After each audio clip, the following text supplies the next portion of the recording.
Assalamu alaikum everyone. Here are a discussion on the topic understanding emotional intelligence, what it is and why it matters. This talk with Maya. So let's start.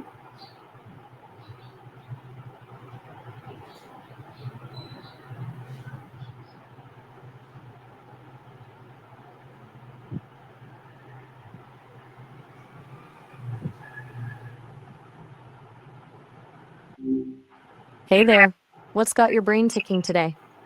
Uh, Maya, I have the topic understanding emotional intelligence, what it is and why it matters.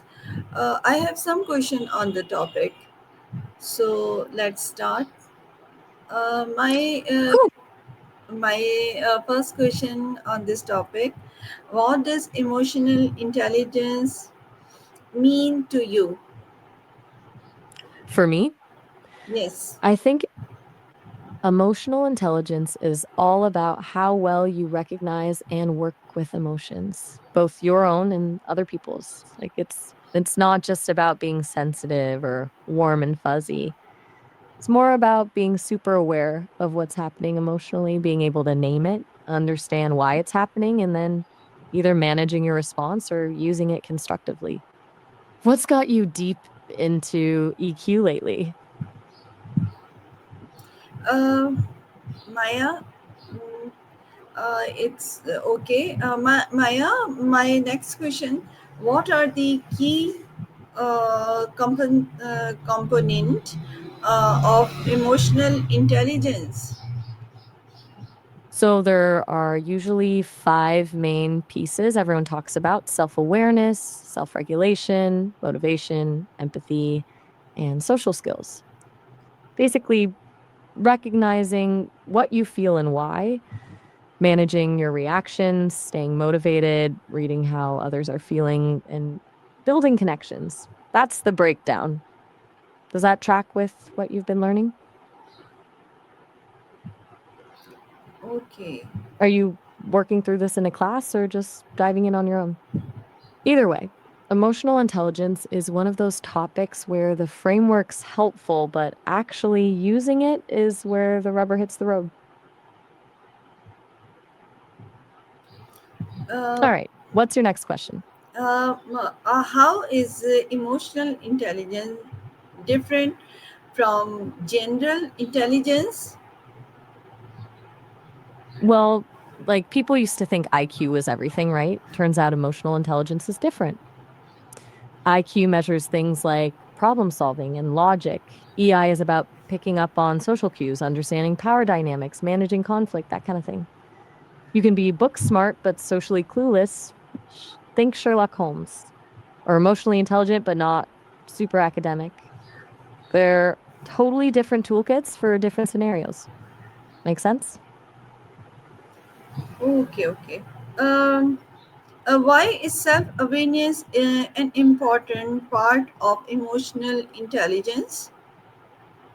Self awareness is like everything builds from there.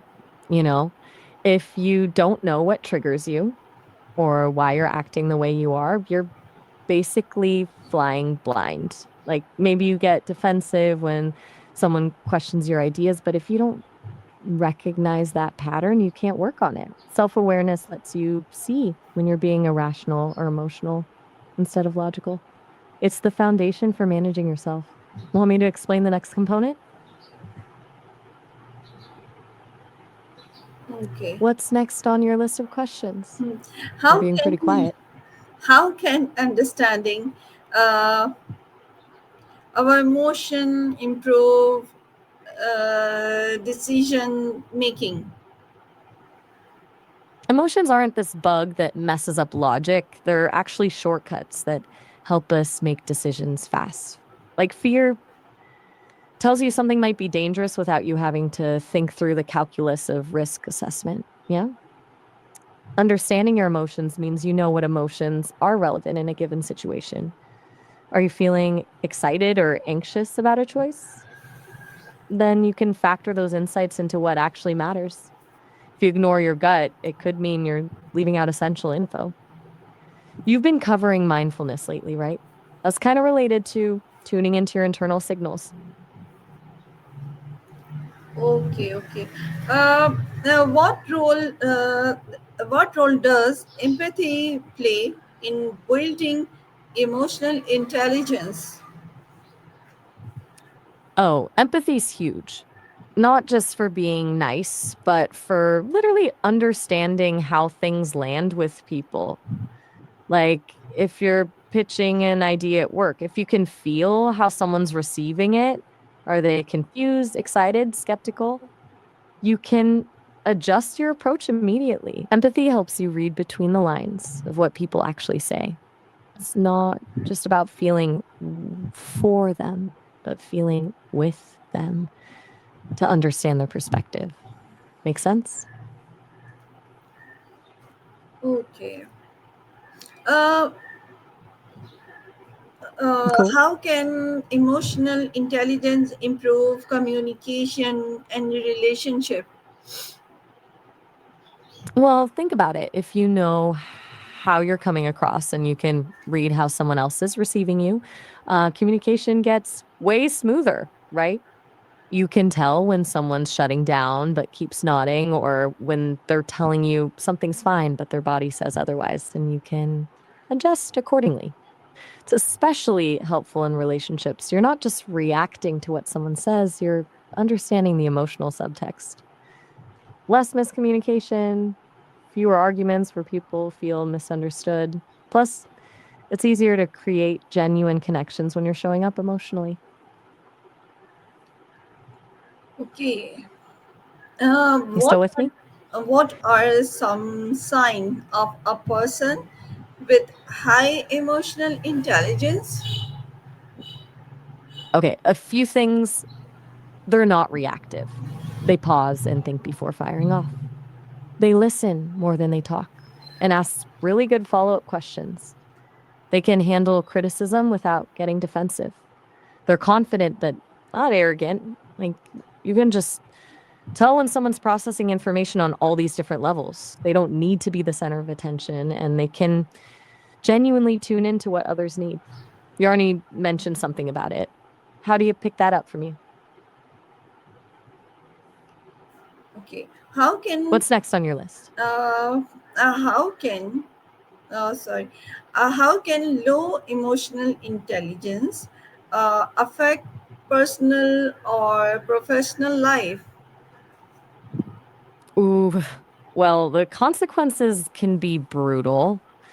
Low EI people often struggle at work. They might alienate colleagues, not see warning signs of burnout in themselves, miss opportunities for networking.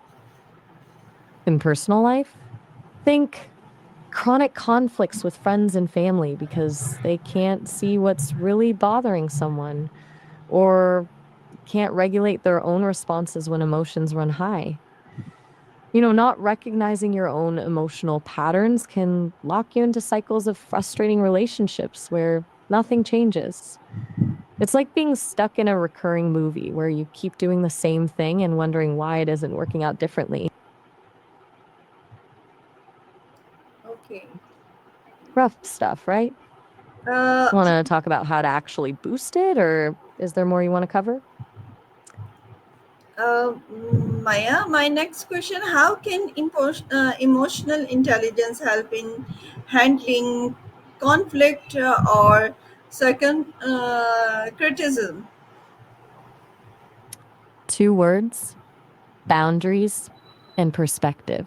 With high EI, you can hear criticism, but not take it personally. You recognize that their take doesn't have to define you. Boundaries mean not getting thrown off by triggers or needing to prove them wrong all the time. In conflicts, EI people can actually step back and see both sides because they're not caught up in being right. They understand the other person's emotional state too. Maybe this argument isn't about the task at hand, but about someone feeling unheard. Makes it way easier to find actual solutions instead of power plays. Does that help you think about how you handle tough talks? Maya, thank you so much for this conversation. You helped me um, for meaningful answer. Uh, so my time is over. Salam Hafiz. Of course. Take care, Mayor. Talk to you later. Inshallah. Bye. Bye.